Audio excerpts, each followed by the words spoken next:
Bon, ben merci pour l'invitation. Ce livre, enfin, a dû surmonter une longue malédiction, puisque en fait, la base du livre, c'est des conférences qu'Ernest Mandel a données en 1978 à Cambridge. Ensuite, l'édition, la première édition anglaise, en anglais, est parue en 1980. Et puis, il y a eu une deuxième édition en anglais en 1995. Et la traduction française a subi des péripéties extravagantes qui allaient du refus de certains éditeurs qui avaient été contactés, de la faillite d'autres éditeurs, de traductions qui ont traîné, qui étaient... Bon, je ne sais pas qui l'a faite, mais qui était très mauvaise et sur laquelle il fallait retravailler. Par exemple, le terme de commodity, qui veut dire marchandise, est traduit par commodité, donc ça donne une idée du travail qu'il y avait à faire. Et puis finalement, c'est l'effort de notre camarade Alain Tondeur de la LCR belge, qui est aussi connu sous l'anagramme de Daniel Tanureau, là, qui travaille sur les questions écologiques, qui a fait qui a pris en main, disons, le truc, qui a trouvé un premier éditeur qui a fait faillite, et qui finalement a trouvé Sileps, qui a permis d'assurer la publication. Il a fait un gros travail éditorial aussi, consistant à réunir des textes un peu périphériques. Moi, la postface qu'on m'avait demandé, je l'avais écrite en fait en majeure partie il y a 5 ans, parce que... Et donc, une des questions... Alors, c'est bien qu'il soit publié, parce qu'il était disponible en anglais, il était disponible depuis très longtemps en espagnol, et puis probablement dans d'autres langues, j'en sais rien, mais bon, c'est déjà en soi une bonne chose qu'il soit disponible en langue française. D'ailleurs, soit dit en passant, il y a pas mal de choses de Mandel qui ne sont pas encore traduites en français, et notamment ce que les Espagnols avaient traduit, c'est ces 3 introductions aux 3 livres du Capital des éditions Penguin, qui est l'édition de référence en anglais du Capital, et qui sont, à mon avis, enfin, qui mériteraient d'être publiées en tant que telles, donc s'il y a des éditeurs dans la salle, c'est un appel du pied, parce que ça a été fait en Espagne, enfin, ou en Amérique latine, je ne sais plus, et ça serait quelque chose de très intéressant. Bon, alors maintenant, je vais essayer de voir un peu la généalogie de cette idée d'onde longue. En fait, le point de départ, peut-être, de ce type de problématique, c'est les cycles longs de Kondratiev. Donc, j'insiste tout de suite sur le fait qu'il y a les ondes d'un côté, et de l'autre côté, Kondratiev parlait de cycles. Alors, l'idée, il y a beaucoup d'économistes, y compris Marx dans le Capital, enfin, qui avaient traité et repéré des cycles de 7, 8, 10 ans, etc., donc un cycle conjoncturel. Et bon, il y avait l'idée de cycle long introduite par Kondratiev était nouvelle. C'est-à-dire l'idée qu'il y avait des périodes assez longues, de 25, 30 ans, peu importe, mais où il y avait une alternance de périodes plutôt dynamiques et de périodes plutôt, disons, de stagnation ou régressive, etc. Donc il y a eu toute une série de travaux. Kondratiev, Kondratiev a écrit pendant les premières années de la Révolution russe. Ensuite, il était plutôt menchevique, et ensuite il sera liquidé ou expulsé par Staline, ou disparaîtra. Mais il y a d'ailleurs un bouquin qui a retranscrit les débats qu'il y avait entre les économistes à l'époque. Donc il y avait Trotsky qui n'était pas d'accord avec lui, je vais y revenir, mais d'autres économistes, et on voit dans un gros bouquin qui a été réédité, qui a été édité il y a quelque temps, on voit la qualité, la richesse des argumentations, des débats, qui a évidemment disparu avec la contre-révolution stalinienne. Alors, Trotsky déjà, et en ça Mandel le prolonge, bon, ce qui est rassurant en un sens, c'est que Trotsky, il a écrit un article en 1921 ou 1923 qu'on trouve sur Internet, et notamment sur ma page de classique de l'économie, un texte qui est en fait, qu'on aurait pu reproduire ici d'ailleurs finalement, qui justement insiste sur l'idée qu'il y a des périodes dans l'histoire du capitalisme qui sont des alternances. Il fait d'ailleurs une courbe en zigzag, un peu comme Kondratiev. Mais la différence avec Kondratiev principale, et qui sera reprise dans la conception de Mendel, et c'est pour ça qu'il parle d'ondes et non pas de cycles, c'est qu'à la différence des cycles qui sont une espèce de mécanique incorporée dans le capitalisme, les ondes sont quelque chose qui ne sont pas garanties, dont la dynamique n'est pas automatique, ne relève pas du même ordre de mécanisme. Bon, dans le cycle court, qui a été repéré par beaucoup d'économistes et dont Marx fait une théorie, disons, très moderne finalement dans le Capital, l'espèce de mécanique, c'est le comportement d'accumulation du capital de la part des capitalistes, c'est-à-dire qui en gros, ensuite on appellera ça l'accélérateur multiplicateur dans les théories, disons, dominantes, mais fondamentalement c'est la même idée, sauf que pour Marx, ce qui guide cette espèce d'oscillation, de fluctuation, c'est le taux de profit. Bon, alors que pour les autres, c'est plus la demande et la réponse des investisseurs à la demande. Donc en gros, il y a une mécanique qui fait que la raison pour laquelle on passe d'une période de récession à une période d'expansion à l'intérieur de ce cycle est de la même finalement que la raison pour laquelle ça se retourne dans le sens du boom vers la récession. Or, un des grandes caractéristiques de ce que raconte Mendel, c'est en gros la distinction entre les retournements dans les périodes d'expansion vers une période récessive et puis le contraire. Alors, lui, il dit les périodes d'expansion, c'est des arrangements, enfin, c'est pas exactement la terminologie qu'il emploie, mais il y a un certain nombre de dispositifs qui permettent de garantir le taux de profit, de le faire augmenter, et puis forcément il s'épuise. Donc d'une certaine manière, ça c'est quelque chose qui est endogène, c'est-à-dire intérieur au fonctionnement du capitalisme, ce type d'épuisement. En revanche, le fait de remettre sur pied un autre un autre arrangement du capitalisme pour pouvoir redémarrer, ça, il dit, c'est exogène. Alors on a beaucoup critiqué là-dessus, parce que en fait, la distinction doit être pas prise au pied de la lettre, c'est-à-dire que ce n'est pas des choses qui tombent absolument du ciel, mais c'est un mélange de choses qui sont relativement extérieures au fonctionnement normal, disons, du capitalisme. Et par exemple, alors il y a deux choses qu'il faut combiner, qui sont, des innovations technologiques, c'est-à-dire le fait d'avoir de nouvelles sources d'énergie, de nouvelles manières de produire, etc., qui dopent le capitalisme, mais deux, aussi la combinaison avec des rapports de force sociaux qui permettent d'introduire ces innovations et d'obtenir du profit. Donc ces deux sources-là ne sont pas complètement isogènes, parce que les innovations, c'est aussi les capitalistes qui les font, et puis la lutte de classe, elle est dans le capitalisme, mais ça ne fait pas partie, disons, du mécanisme, je dirais presque quotidien du capitalisme. Donc l'autre idée que ça introduit, qui à mon avis est fondamentale et utile donc pour l'étude du capitalisme contemporain, c'est l'idée d'historicité, c'est-à-dire qu'il y a des phases pendant lesquelles le capitalisme n'a pas changé, ne s'est pas dépassé, etc., mais malgré tout fonctionne avec des règles du jeu qui sont différentes. Et nous, par exemple, quand on regarde le capitalisme, la phase néolibérale du capitalisme, manifestement, c'est le capitalisme, mais il ne fonctionne pas de la même manière que pendant ce qu'on a appelé le Trente Glorieuses, ou l'âge d'or, ou le capitalisme fordiste, etc.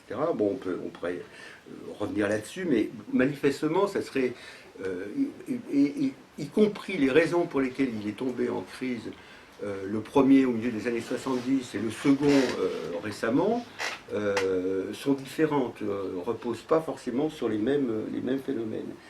Donc, voilà alors ce qui traverse tout ça, il y a l'idée que le taux de profit est quand même une variable synthétique qui donne l'allure du dynamisme général du capitalisme, mais qu'il faut le concevoir comme une synthèse de tout ce qui rend possible, disons, soit sa restauration, soit son augmentation, soit qui explique pourquoi il baisse. Et là, donc, Mendel cite toute une série de variables qu'il appelle des variables partiellement indépendantes, parce que l'idée, c'est bien que c'est la combinaison de ces variables qui permet de donner une espèce de cohérence, d'un mode de fonctionnement du capitalisme. D'ailleurs, pour la petite histoire, il faut rappeler que dans les années 60, Mandel utilisait le terme de néo-capitalisme, ce qui lui a été beaucoup reproché, du genre, dès qu'on met néo, ça veut dire qu'on est révisionniste, ou mais c'était une manière de marquer ça, quoi. Ça fonctionne d'une manière qui est différente. Donc c'est une idée qu'on trouve déjà, cette théorisation des ondes longues se trouve déjà dans le troisième âge du capitalisme, hein, qui en anglais s'appelle late capitalisme, c'est-à-dire c'est une autre idée, c'est le capitalisme tardif, ce qui est finalement assez contradictoire avec le néo-capitalisme. Bon. Et donc il y a un chapitre sur les ondes longues dont les cours, enfin les conférences à Cambridge sont le prolongement, le développement. Alors l'autre question qu'il faut se poser, c'est à quoi ça sert pour comprendre le capitalisme contemporain? C'est une question légitime. Est-ce qu'on peut l'appliquer mécaniquement, etc. Alors, j'ai essayé de répondre à cette question, y compris dans la postface. Bon, mais je ne vais pas vous imposer mes yo-yo personnels. Je crois que, je vais juste finir comment on peut prolonger, quels sont les points sur lesquels il faut prolonger Mandel. Bon, il y a plusieurs choses. Premièrement, y compris dans nos rangs, comme on dit, il y a eu périodiquement l'idée qu'il y allait avoir une nouvelle phase expansive qui allait se mettre en place. Hein. Et puis périodiquement aussi, c'était remis en cause, quoi. Je veux dire, il y a eu des débats dans un précorps disant vous ne comprenez pas, on est dans une phase expansive, etc. Dans le marxisme anglo-saxon un peu académique, il y a ce débat aussi d'interprétation et qui finalement tourne aussi sur l'idée, sur la question de savoir comment a évolué le taux de profit dans les principaux pays capitalistes pendant la phase néolibérale du capitalisme, c'est-à-dire depuis le milieu des années 80 pour aller vite. Bon, certains pensent qu'il y avait une baisse tendancielle qui explique pourquoi il y a une crise, d'autres pensent qu'il s'était restauré et que justement la manière dont il s'est restauré était problématique puisqu'elle ne reposait pas sur des gains de productivité, elle reposait sur des choses qui ne pouvaient pas durer longtemps. Bon. Alors, et donc de cette manière-là, la phase néolibérale est ambiguë parce que par certains côtés, le capitalisme a, si on admet que le taux de profit s'est malgré tout rétabli pendant cette période, enregistre un certain dynamisme. Mais par d'autres côtés, il enregistre un piètre dynamisme, si on le mesure, par le taux de croissance de l'économie, par les gains de productivité, alors que dans les périodes antérieures, et notamment la période dite fordiste, toutes ces variables étaient très corrélées. C'est-à-dire on avait beaucoup de profits, beaucoup d'accumulation, beaucoup de gains de productivité, etc. Alors, pendant la phase néolibérale, il y a une espèce de séparation que certains contestent, parce qu'il y a des débats autour de ça, mais qui en fait une phase ambiguë. C'est-à-dire finalement, est-ce que c'était, parce que là on est quand même à une bifurcation, est-ce que c'était une phase expansive ou une phase récessive? Donc moi j'aurais tendance à dire c'était plutôt une phase récessive par certains aspects, une phase, et alors, donc, ça conduit à s'interroger sur où est-ce qu'on en est aujourd'hui. Alors, je crois que l'erreur la plus systématique consisterait à dire la théorie des ondes longues, c'est tous les 25 ans, le capitalisme redémarre. Bon, ça, c'est après avoir, je veux dire, pas trop progressé, donc tous les 25-30 ans, quoi. Ça, je crois que c'est tout à fait contradictoire avec la thèse de Mandel. C'est-à-dire, la thèse de Mandel, justement, les ondes, l'idée que les ondes ont une espèce de dynamique propre n'implique pas qu'il y ait une durée spécifique.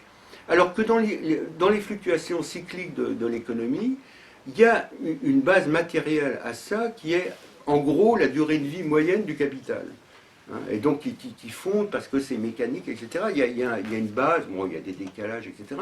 Mais il y a une raison objective que ça dure 7-8 ans, quoi. C'est le temps qu'il faut pour renouveler le capital. Sur les ondes longues, il n'y a aucune raison dans la théorie pour dire ça va durer 25-30 ans, ça peut durer 40 ans, ça peut durer 15 ans, ça peut durer... Il n'y a pas de cette périodicité qui n'a pas de base objective. Donc les questions... ce que Mandel disait à la fin de sa vie dans un texte sur les effets de l'automatisation sur l'emploi, son pronostic, c'était de dire le seul moyen de faire redémarrer réellement le capitalisme, c'est une régression sociale considérable. Bon, et je pense que c'est d'une certaine manière le seul pronostic qu'on peut faire aujourd'hui. L'autre, alors c'est pour ça que je reviens sur cette idée de gain de productivité. Quand il y a des gains de productivité élevés, vous pouvez à la fois compenser la hausse de la composition du capital, enfin la composition organique, parce que vous produisez les machines ou les robots, mais avec des gains de productivité dans les robots eux-mêmes. Et puis vous pouvez distribuer du pouvoir d'achat sans que ça pèse sur le taux de profit. Bon, il y a une espèce d'équilibre qui peut se trouver comme ça. S'il n'y a pas ces gains de productivité, les conditions d'augmentation ou de maintien du taux de profit sont beaucoup plus tendues.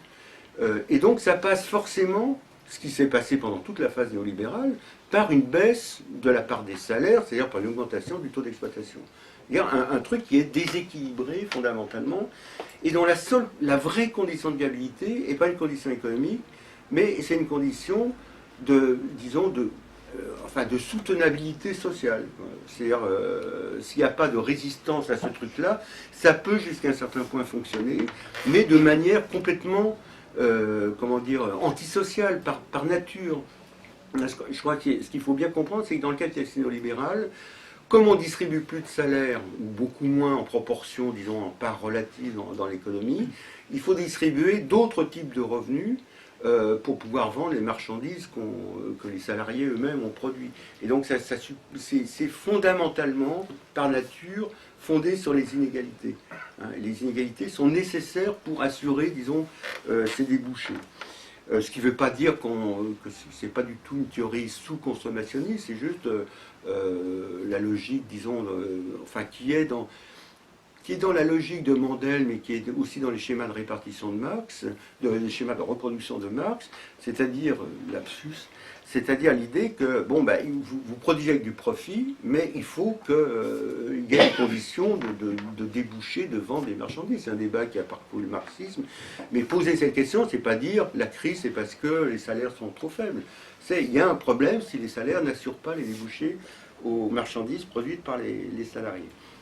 Donc, les deux débats qu'il faut avoir maintenant, je pense, comme programme de travail, c'est tout ce qui tourne autour de cette idée de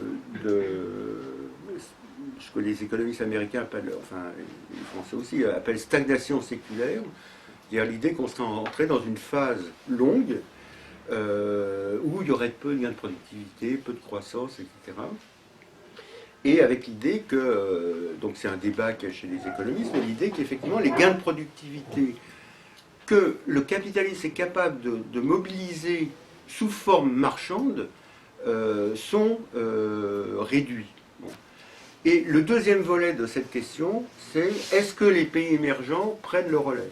Bon, est-ce que c'est pas là eux qui vont faire des gains de productivité, qui vont donner une espèce de second souffle au capitalisme des vieux pays capitalistes dont le dynamisme s'épuise, qui n'investissent pas beaucoup, qui se surfinancent, qui plongent dans la financiarisation, etc.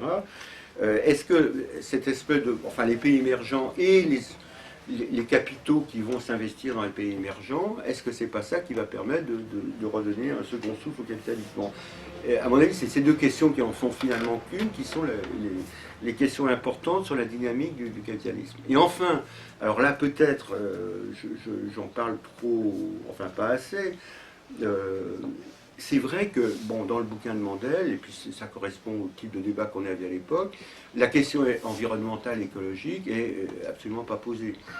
Et donc, une des questions par rapport à ça, qui serait dans le prolongement de ce type d'analyse, c'est est-ce que le capitalisme peut, disons, trouver dans la lutte, enfin, dans tous les investissements qui doivent être faits pour assurer la transition écologique, peut trouver là aussi un second souffle. Bon, là, c'est le livre justement de Daniel Tanuro sur un capitalisme vert peut-il exister, je crois que c'est comme ça qu'il s'appelle. Bon, qui répond évidemment non, avec beaucoup d'arguments. Enfin, je pense qu'il partage ce truc, mais ça peut être malgré tout un élément de réponse partielle, etc. Mais l'idée, en tout cas, la conclusion qu'on peut tirer des analyses, enfin, de cette grille de lecture, c'est qu'il n'y a plus, et ça a des implications politiques aussi, il n'y a plus de, comment dire, d'espace pour une espèce de renaissance d'un capitalisme relativement régulé, capable de distribuer, disons, la richesse de manière équitable, etc. Et je pense qu'il y a les éléments dans le bouquin de Mandel pour montrer comment c'est intrinsèquement le mode de fonctionnement du capitalisme aujourd'hui qui rend illusoire ce genre de, disons, d'utopie réformiste. Voilà. Merci. Oui, le travail de Mandel sur ces questions, il a commencé dans les années 60, parce qu'il y avait, en gros, il y avait le besoin de comprendre pourquoi, effectivement, le capitalisme redémarrait par rapport à des pronostics qui étaient différents, ou même par rapport à un PC en France qui a soutenu pendant pas mal de temps, et un peu tardivement, l'idée qu'il y avait une paupérisation absolue, alors que le pouvoir d'achat avait recommencé à augmenter.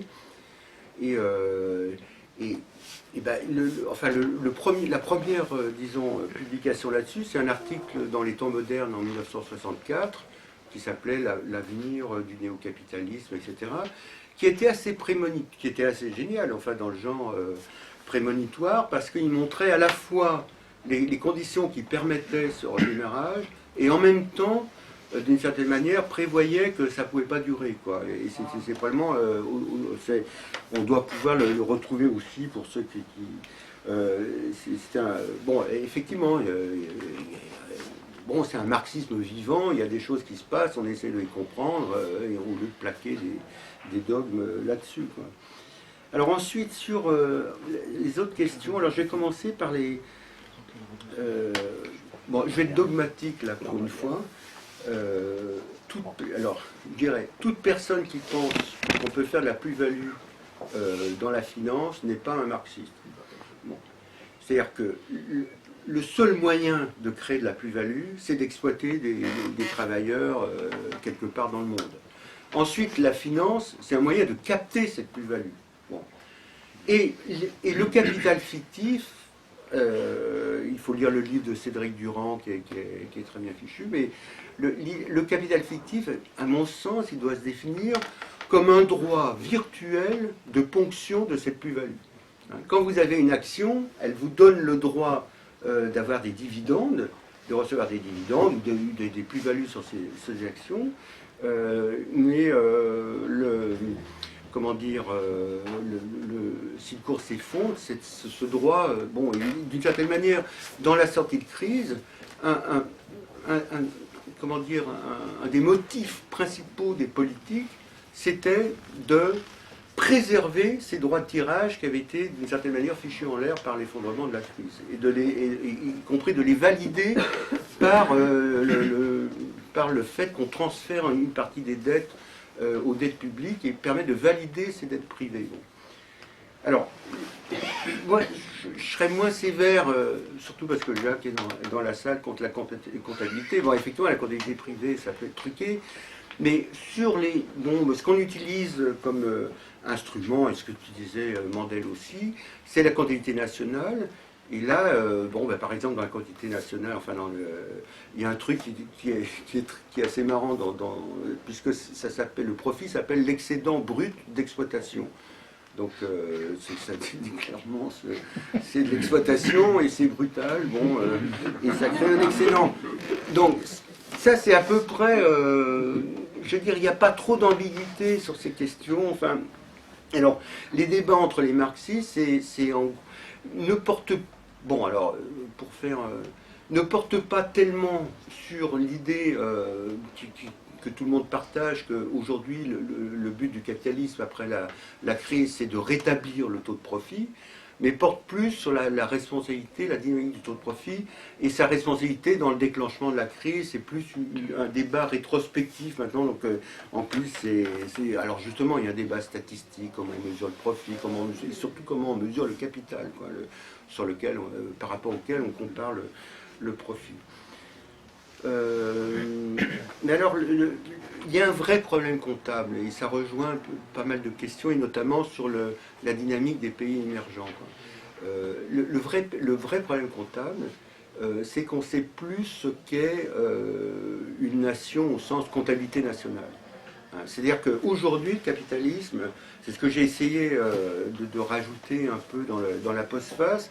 Aujourd'hui, le capitalisme, c'est un réseau, c'est ce que les économistes appellent maintenant les chaînes de valeur globales, c'est-à-dire qui est réellement nouveau et peut-être effectivement nouveau, y compris par rapport au moment où a été écrit le bouquin de Mandel, à savoir que c'est pas seulement un capitaliste qui va investir dans un pays, qui va produire et puis réexporter, c'est des capitalistes qui produisent à cheval sur plusieurs pays, c'est-à-dire la conception du produit se fait dans un pays, il y a des pièces détachées un peu techniques qui se font dans un autre, l'assemblage pas trop compliqué se fait dans un troisième, etc.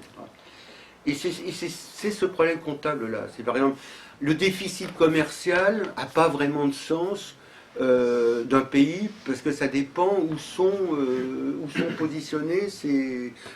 Par exemple, l'Allemagne, elle fait produire une bonne partie de l'automobile dans les PECO, enfin les pays d'Europe centrale et orientale, et puis elle les réimporte, et l'assemblage totalement final se fait en Allemagne, et donc elle a beaucoup d'exportations. Elle a de toute façon beaucoup d'exportations. Alors que la France, c'est différent. Par exemple, Renault produit des bagnoles en Roumanie, et elles sont réexportées de Roumanie, donc elles apparaissent comme des exportations roumaines. Bon, et on multipliait ça, et la question sur la Chine, la question centrale, et qui est vraiment très difficile à trancher, c'est est-ce que les Chinois, la Chine reste l'atelier, disons, de ces chaînes de valeur, ou est-ce qu'elle a remonté les filières, c'est-à-dire est-ce qu'elle a acquis, disons, une autonomie technologique capable de tout produire par elle-même, en gros, de tout maîtriser. Alors, les analyses sont compliquées, parce qu'il y a des secteurs où, évidemment, la réponse est négative ou positive, mais le bilan d'ensemble, la dynamique d'ensemble, la pondération de ces deux aspects-là est compliquée, quoi. Par exemple, la moitié des exportations chinoises sont le fait d'accords d'investissement entre des investisseurs américains ou européens, etc., ou japonais, et des capitaux chinois. Donc, je pense que là, le vrai problème comptable, il est là, quoi, le plus difficile à déchiffrer, quoi. Est-ce qu'il est pas compliqué par le fait que beaucoup d'entreprises mettent de l'argent dans les paradis fiscaux? Est-ce qu'au niveau comptable, on arrive à intégrer ça à vraiment... Non, c'est une raison supplémentaire, quoi. C'est une raison supplémentaire. Alors, on peut repérer, mais c'est des travaux un peu c'est des travaux compliqués. Il y a un économiste qui s'appelle Gabriel Zuckman, en gros, si vous faites la somme des exportations de tous les pays du monde, et puis la somme des importations de tous les pays du monde, ou si vous faites ça pour les mouvements de capitaux, ça ne tombe pas juste. Et donc, parce qu'il y a certains flux qui partent dans les paradis fiscaux, qui sont comptés à un bout, mais pas à l'autre. Et donc c'est un moyen de repérer ça, voilà, c'est la fraude fiscale, c'est pareil, enfin je veux dire, oui, mais il y a ça, mais par-dessus, il y a aussi le fait, par exemple, votre smartphone, made in China, quelle partie de sa valeur ajoutée revient vraiment en Chine? Elle est ridicule, quoi. C'est l'exemple type, parce que c'est relativement facile à décortiquer, quoi. Et donc, est-ce qu'il y a un transfert de valeur, mais qui n'est pas mesuré, parce que ça apparaît malgré tout dans des exportations chinoises. Et donc, on a c'est vraiment des problèmes de repérage, quoi. Alors, et justement, alors sur les pays émergents, moi, il me semble qu'il y a eu 10 années qui sont un grand basculement quand même, hein, par rapport à la localisation de la production, etc. Mais sur la Chine, encore une fois, c'est très compliqué, c'est pas tranché, mais ce qui semble apparaître de manière assez forte, c'est que dans les BRIC, enfin les émergents, la Chine est vraiment un cas à part, et que le Brésil, dans le livre de Salama, il parle de reprimarisation, l'Afrique du Sud, l'Inde, bon, mais tous ces pays-là retombent, disons, dans un schéma assez classique où ils dépendent des matières premières, ils ont peu d'autonomie technologique, quoi. Donc ça fait partie des choses. Alors dernier point, alors, sur la révolution numérique, c'est pour ça que ça fait partie des débats. Si Mandel, Mandel avait parlé de la révolution numérique, pas tellement, enfin si dans les derniers textes sur l'automatisation, bon, parce que ça rejoignait ça, et puis surtout sur sa conception de la démocratie, grâce aux ordinateurs en réseau, où il y aurait une démocratie directe fondée sur l'informatique. Bon, nous l'avons avec Facebook, c'est pas exactement ce qu'il avait en tête probablement. Mais bon, ici, il y a quand même des éléments sur ces questions.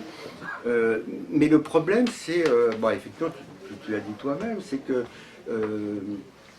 un prix Nobel, Robert Solow, avait dit ce paradoxe. Là, on voit l'informatisation partout, sauf dans les statistiques des gains de productivité. Et c'est vrai, et ce débat a rebondi aujourd'hui sur la stagnation séculaire. Et en fait, on est écartelé entre deux thèses. Mais complètement symétrique, c'est celle de Robert Gordon qui dit il n'y a plus d'innovation dans les tuyaux, donc il n'y aura plus de gain de productivité. Donc c'est la base d'un pronostic de stagnation séculaire. Plus subtil, c'est il y aura des innovations, mais ça sera difficile de les marchandiser. Hein, ça va échapper, disons, à la marchandisation capitaliste. Et puis à côté de ça, vous avez je ne peux pas. Ils ont un nom très compliqué, mais c'est le second âge de la machine. C'est un bouquin un peu à la Rifkin, disant il va avoir des progrès extraordinaires, des gains de productivité terribles, et puis il y aura quasiment. Il y a une étude qui montre que 40% des salaires sont. Des emplois sont robotisables dans les 15 ans à venir. Quoi. Donc, et là, on a un autre type de pronostic, c'est-à-dire d'énormes gains de productivité, mais qui pose immédiatement un problème de modèle social. C'est-à-dire si on fout en l'air 40%, si on vire 40% des employés pour les remplacer par des robots, ça pose à nouveau ça poserait des problèmes. Quoi. Donc il y a ce débat-là qui est posé par la question de la révolution numérique au sens très large du terme. Hein, c'est les imprimantes 3D, c'est toute une série de la robotisation chez Amazon avec leurs petits gadgets qui remplacent les gens qui vont chercher les paquets, etc. Enfin, ça peut couvrir des champs assez larges. Quoi. Voilà, et puis sur sur la financiarisation, c'est une question qui est relativement peu abordée. Quoi. Et puis les pays émergents, ils les connaissaient, mais ils n'avaient pas émergé. Donc c'était une approche plus en termes de domination. Au moment où ça a été écrit, la question c'était juste avant. En fait, même les années 80, c'est l'année des grandes crises. Des dettes au Mexique, etc., les plans d'ajustement structurel, donc on les a plutôt plongés qu'on allait les faire émerger. Donc c'est pas complètement étonnant que c'était. En fait, ce phénomène-là, vraiment net, c'est la première décennie du siècle. C'est venu progressivement, mais c'est là que vraiment il y a une montée. Et donc toute la question, c'est de savoir, est-ce que c'est une montée qui se stabilise maintenant, ou qui va même s'épuiser, ou est-ce que ça peut continuer sur ce même registre? C'est une vraie question, il n'y a pas toujours de réponse aux questions.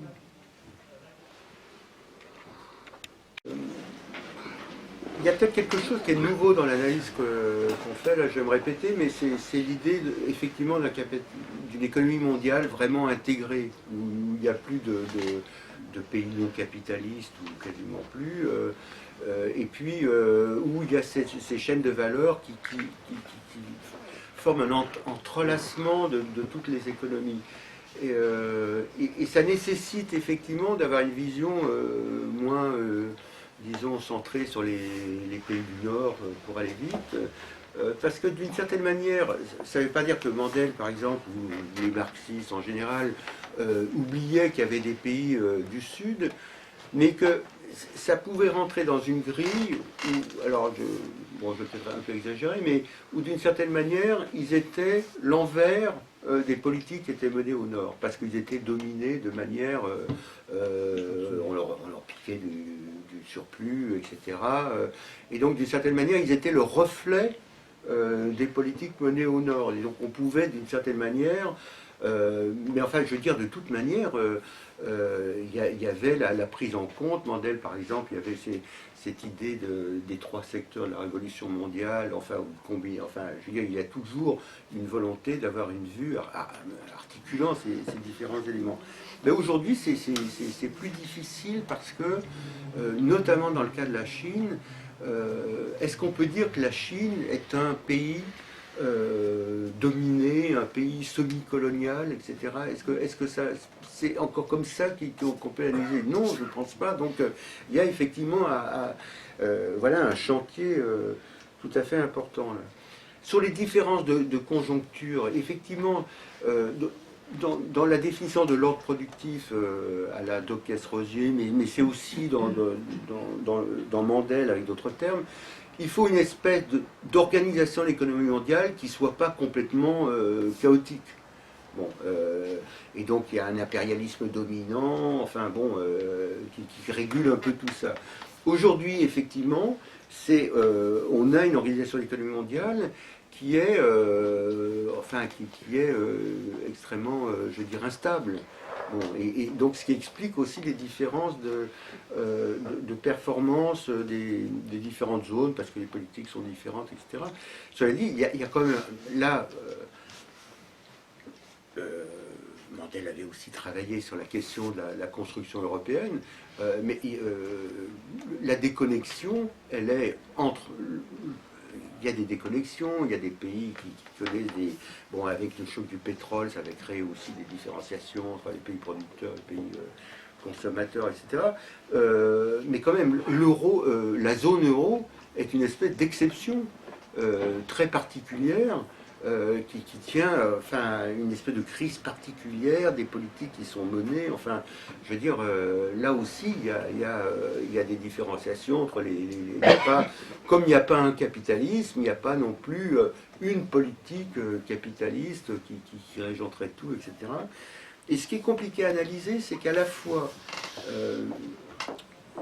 il y a, comment dire, au début du XXe siècle, du XXe siècle, pardon, par exemple dans le bouquin de Boukharine que je trouvais remarquable, mais l'idée c'était il y avait un État, un capital, et puis disons une nation, etc.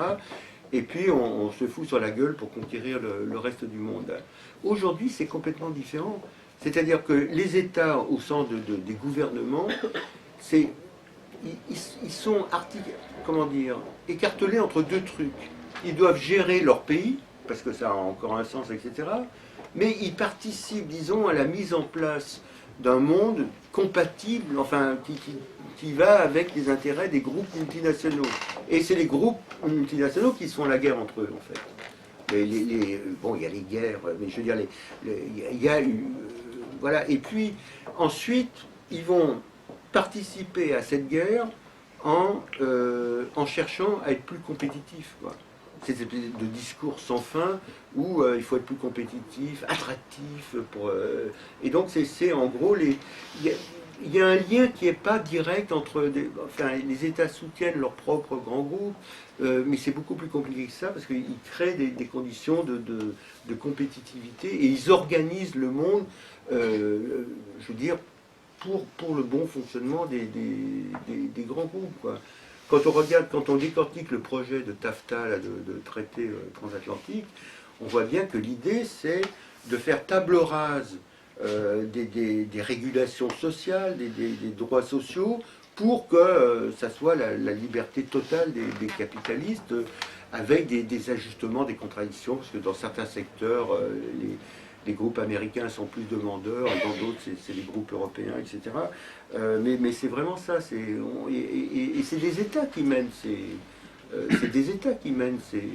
négociations, mais en fait, c'est dominé par une logique de organiser le jeu des multinationales. Donc, c'est quelque chose qui est difficile à penser, quoi. Alors, sur l'environnement, l'idée que l'environnement, enfin la contrainte, pourrait être une contrainte à un mode de développement, est une idée finalement optimiste. Parce que... ça s'est pas écroulé avant. Non, c'est pas ça. C'est qu'ils peuvent se développer et bousiller la planète. Et que... bon, je veux dire, parce que la contrainte... C'est l'environnemental, mais l'énergétique... Alors, il y a le problème... Il y a le problème d'épuisement des ressources énergétiques, quoi. Mais je veux dire, oui, on peut faire la prospective à très long terme, mais je veux dire, l'histoire du gaz de schiste, la chute du prix du pétrole, c'est de ce point de vue-là l'idée qu'on peut y aller, parce qu'il y a de la ressource, quoi, il y a encore des ressources disponibles. Et puis, ce qu'il faut savoir aussi, c'est que malgré tout, les Chinois ont une direction politique qui est remarquable, enfin qui fait la prospective, qui anticipe les trucs, qui voit les choses venir. Il y a une vision. Bon. Et dans cette vision, il y a effectivement le fait que les Chinois, enfin la Chine particulièrement, est dépendante du point de vue de l'énergie et du point de vue d'un certain nombre de matières premières. Et ils investissent dans ils essayent de se ménager les sources d'approvisionnement. Toute leur géopolitique, c'est ça, hein, et puis de se procurer une sécurité d'approvisionnement dans les matières premières, etc., quoi. Alors, dernier point... enfin, c'est pas une réponse, mais je veux dire, c'est pas des questions qu'on répond vraiment, on essaie d'avancer, quoi. Alors, c'est sur les histoires de guerre. Moi, il y a une espèce de logique. Oui, la dernière fois, ça a été la guerre, et effectivement, les destructions, enfin, ça, c'est un truc que disent certains marxistes, c'est le capitalisme ne se redémarre pas parce qu'il n'a pas assez détruit de capitaux. Mais la guerre l'avait fait pour lui, quoi, en somme, et donc on repart à zéro. Il y a un débat, par exemple, sur l'exceptionnalité que signalait Norbert sur la croissance en Europe. Il y a un débat, par exemple, Isaac Joshua, dans un de ses bouquins, disait c'est essentiellement un rattrapage. Alors il montre ça avec des courbes, etc. J'ai beaucoup de respect pour les courbes, mais il montre qu'en fait, il y a un rattrapage de l'Europe sur les États-Unis, en gros, et puis qui est lié notamment aux destructions de la guerre, etc. Et que, bon, il y a en plus un effet rattrapage, et que ça explique la super croissance. Ce qu'il faut savoir pendant la période dite fordiste ou 30 glorieuses, bon, c'est pas des concepts, hein, la croissance en Europe a été plus forte. Les gains de productivité étaient plus forts qu'aux États-Unis, quoi. Et le Japon a eu aussi sa période d'envolée. Bon, on pensait qu'il allait devenir les maîtres du monde, le toyotisme, et tout est quantique, quoi. Donc, c'est pour ça que c'est dur non, j'ai presque envie de citer la phrase de Pierre Dac qui dit la prévision est un art difficile, surtout quand ça porte sur l'avenir. Alors, oui, alors sur la guerre, moi ça me gêne toujours ce truc-là, ce discours, qui est une guerre de classe, hein, où leur atout énorme, c'est la mondialisation, c'est-à-dire la mise en concurrence des salariés, et on le voit aujourd'hui, bon, si vous n'êtes pas raisonnable, on va les produire ailleurs, etc. C'est une arme terrible, ça, et donc c'est une guerre. Mais de là à suggérer que, comme ça s'est produit la dernière fois, les États-Unis et la Chine vont se faire la guerre pour repartir sur de nouvelles bases et détruire leurs installations. Bon, je veux dire, bon, espérons que non, d'une part. Et puis, je veux dire, rétrospectivement, il y a un côté presque Enfin, je ne dis pas ça pour toi, mais souvent c'est présenté, c'est forcément ça qu'ils vont faire parce que c'est la solution. Comme si, mais il y a un côté complotiste du genre, la dernière fois ils ont fait la guerre parce que leur taux de profit était trop bas et que, bon, en détruisant toutes les usines, ils pourraient les reconstruire et faire remonter de nouveau le taux de profit. Il y a un côté mécanique, quoi. Et je pense que la guerre, elle a lieu, mais c'est une guerre sociale. Et au fond, c'est ça qui compte. Hein, ce que tu disais très bien, si on arrive à faire baisser les salaires en dessous de la valeur de la force de travail, c'est à plus fait baisser aussi la valeur de la force de travail. Bon, par exemple, quand on réduit les dépenses sociales, hein, on réduit les budgets sociaux, ça fait partie de la valeur de la force de travail, c'est exactement ce qu'ils font. Quand ils privatisent aussi, c'est un des derniers domaines où ils peuvent étendre le champ du capitalisme. Parce qu'effectivement, les pays, il n'y a plus de pays, il n'y a plus de frontières géographiques, disons quasiment. Mais en revanche, il y a des frontières internes. Si on avait à privatiser les services publics encore plus, etc., eh ben, ça donne un champ d'expansion qui est, disons, le champ d'expansion qui n'est pas géographique, mais qui est un champ d'expansion pour la marchandise, quoi. Bon, il y avait une question sur innovation, lutte de classe comme facteur exogène, etc. Et toute l'analyse sur les grappes d'innovation, etc. que Mandel a d'ailleurs piqué à quelqu'un d'autre. Bon, non, juste ça pour rire. Et la question, c'est, en fait, et je trouve qu'elle est implicite dans le truc de Gordon, et je pense que c'est une clé pour réfléchir sur les révolutions numériques, les trucs en réseau, etc. Bon, est-ce qu'il y a des innovations qui sont capables de doper la productivité d'une manière qui soit récupérable par le capitalisme, quoi. C'est ça la clé. Et moi, j'ai plutôt là, mais je suis pas fiable en la matière, hein, mais j'ai dit beaucoup d'énormités sur des sujets connexes comme par exemple, je voyais pas, là, je vais faire mon autocritique là, mais je voyais pas trop l'intérêt d'Internet par rapport au Minitel, donc vous voyez. Bon, je le confesse. Mais non, mais plus sérieusement, l'argument de Gordon, c'est il y a eu des grandes innovations, il y a eu mais on n'en voit pas dans les tuyaux ces espèces de gadgets dans tous les sens, etc. On n'en voit pas dans les tuyaux qui soient récupérables pour une espèce d'extension du domaine de la marchandise, quoi. Et récupérable en termes capitalistes, quoi. Bon, c'est autour de ça qu'il faut, il me semble, réfléchir, quoi. Parce que il y a une vision technologique, hop, l'innovation, le capitalisme est sauvé, quoi. Ici, il y a eu des interprétations comme ça un peu, et y compris les interprétations, le débat sur les gens qui vous disent il y aura 40% d'emplois, etc. Ils disent quoi? Non, j'ai pas dit. Ah non, mais pas du tout, mais je dis pas, oui, j'ai bien compris que tu n'avais pas dit. Mais voilà, c'est aussi une question aujourd'hui, et non, mais quand vous regardez la littérature un peu sur ces questions-là, c'est fascinant à quel point c'est opposé. Il y en a qui vous disent on est stagnation séculaire, c'est-à-dire pendant des années il n'y aura plus de croissance, plus de productivité, et puis les autres qui vous disent il va y avoir des gains de productivité énormes qui sont dans les tuyaux. Hein, c'est assez étonnant quand même, comme ça n'a jamais été aussi écartelé que ça, quoi, dans les débats, quoi. Non, mais la grille de lecture, c'est ça. Est-ce qu'il y a des innovations qui sont compatibles, disons, avec la logique capitaliste, récupérables par le capitalisme complètement? Et ça, c'est pas sûr du tout, mais c'est pas exclu. Bon, par exemple, si imaginons qu'on invente une source d'énergie quasiment gratuite et pas polluante en plus, enfin, je sais pas quoi, un truc de science-fiction. Effectivement, ça doperait complètement le système, voilà. C'est pas, mais on les voit pas, quoi. Voilà.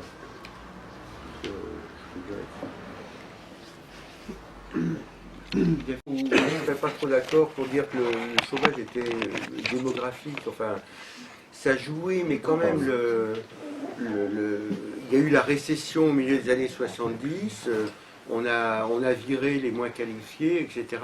Après, ça n'a pas redémarré, et puis le chômage s'est peu à peu incrusté.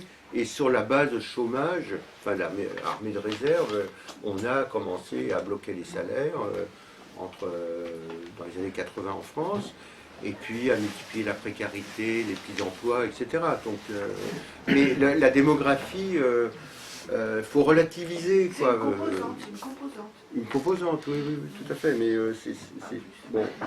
C'est important quand même. Absolument, oui, par exemple. Enfin, oui, oui, oui. Bien sûr, enfin, ce serait idiot de dire le contraire, quoi. Mais... Alors, l'autre chose, là, moi, j'avais repris dans un article, justement, où j'essaie de réfléchir sur ces questions, mais ça m'a fait penser, j'avais utilisé l'expression que dans tous ces organismes, genre que tu citais, là, de coopération entre les grands de ce monde, les grands groupes de ce monde, ça fonctionnait un peu comme un syndic de copropriétaires, quoi. C'est-à-dire, voilà, donc ils ont des intérêts communs, ils se répartissent les trucs, etc. Mais en même temps, ça n'annule pas la concurrence entre ces groupes. Ils se mettent d'accord sur les règles du jeu. Et qui doivent être liberté de mouvement, pas de législation, etc., pas de réglementation. Et c'est quelque chose qui est compliqué à analyser, parce que l'idée de dire le monde est régulé par ces groupes qui se réunissent et décident comment ça serait fausse, parce que ça supposerait une espèce d'harmonie, de coopération, de coordination qui n'est pas où la concurrence n'est pas supprimée par ces espèces de... Et donc c'est une espèce de pression en somme combinée sur les États pour que les États fassent sauter les législations dont ils ne veulent plus, quoi. Voilà, bon, c'est assez clair, enfin c'est pas très original de dire ça, quoi. Et l'autre idée, c'est alors sur le taux de profit moyen, etc. En fait, le but d'un capitalisme moyen, c'est de faire du fric. Et rien ne l'arrête. Enfin, c'est-à-dire, il n'y a pas un taux de profit où il dit, bon, j'arrête, j'en gagne assez. Bon, non. Et donc, c'est sans fin. Et peut-être, bon, il faut jamais oublier ça, c'est un système qui est fondé sur la concurrence. Et comme c'est sans fin, le jeu, en fait, c'est de piquer des parts de marché aux autres, etc. Et donc, il y en a qui vont y arriver bien parce qu'ils ont un temps d'avance. Google, c'est un modèle très particulier, Google, parce que c'est vrai que, bon, enfin, dans ses ressources, ils ne vendent pas grand-chose. Il se fait payer sur des ressources publicitaires, c'est l'essentiel de ses ressources. Les Google Cars ou les lunettes Google, ils fabriquent des ordinateurs, ils peuvent revendre des logiciels, avoir des royalties sur l'utilisation de certains logiciels, etc. C'est un modèle compliqué à analyser, quoi, et qui fasse du profit. Bon, cet écartèlement entre les grands groupes, enfin, qui réussissent bien, qui font beaucoup de profit, d'autres qui en font moins, a toujours existé. Ça fait partie de la dynamique du capitalisme, etc. Puis, dans la théorie, ces écarts tendent à se résorber parce que les gens vont investir quand ils le peuvent, et puis la concurrence va faire résorber ces écarts-là. Mais c'est vrai que dans des cas comme Google ou d'autres, dans d'autres domaines, il y a vraiment une situation de monopole de fait, quoi. Hein, ou Microsoft, ou des trucs comme ça, enfin, Microsoft, ils vendent des trucs plus mesurables, quoi. Mais il y a un effet de rente, de monopole, qui fait qu'on peut capter, en fait, des taux de profit plus élevés en vendant plus cher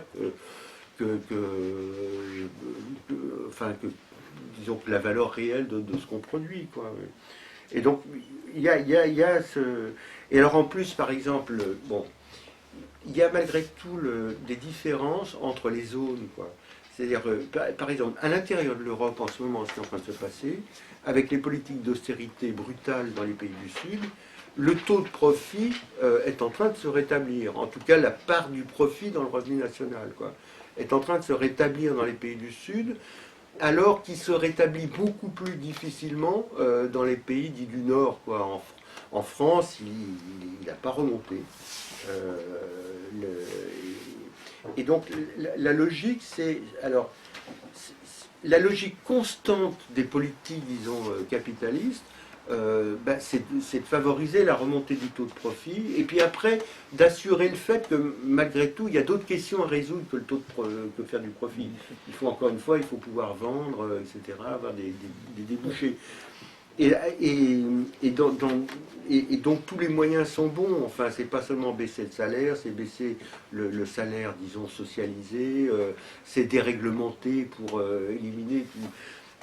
En gros, par exemple, quand vous réfléchissez aux revendications du MEDEF, l'idéal du MEDEF, c'est, au fond, c'est de ne payer les salariés que quand ils travaillent pour le patron.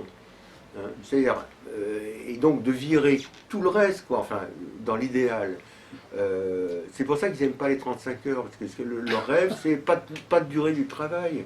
Hein, c'est les trucs à l'anglaise, le contrat, voilà, on vous appelle quand on a besoin de vous. C'est ça l'idéal du capitaliste moyen ou même. Et donc, pas de retraite ou un minimum, enfin, pas de sécu, pas d'assurance chômage. Si l'État veut financer ça en recyclant en fait le revenu des salariés, bon, mais quand on met bout à bout tous les trucs, c'est. Alors, bon, c'est extrêmement violent potentiellement, les déclarations là, de Gattaz sont quelquefois extrêmement violentes. Et la question est de. Est-ce qu'on peut imaginer un choc qui leur permettrait de faire exactement, de faire leur grand soir à eux, quoi. Je ne crois pas que c'est possible, mais en revanche, la période dans laquelle on est, c'est une thérapie de choc. C'est-à-dire, c'est une accélération. Déjà pendant la période néolibérale, vous avez eu un grignotage complet des acquis sociaux. Hein, avec des rythmes différents. Par exemple, la période 82-89 sur les salaires, c'est un décrochage total en France, qui est le plus brutal qu'on ait vu dans tous les pays d'Europe. L'Allemagne avait du retard, elle l'a rattrapé, donc il y a des décalages entre les pays.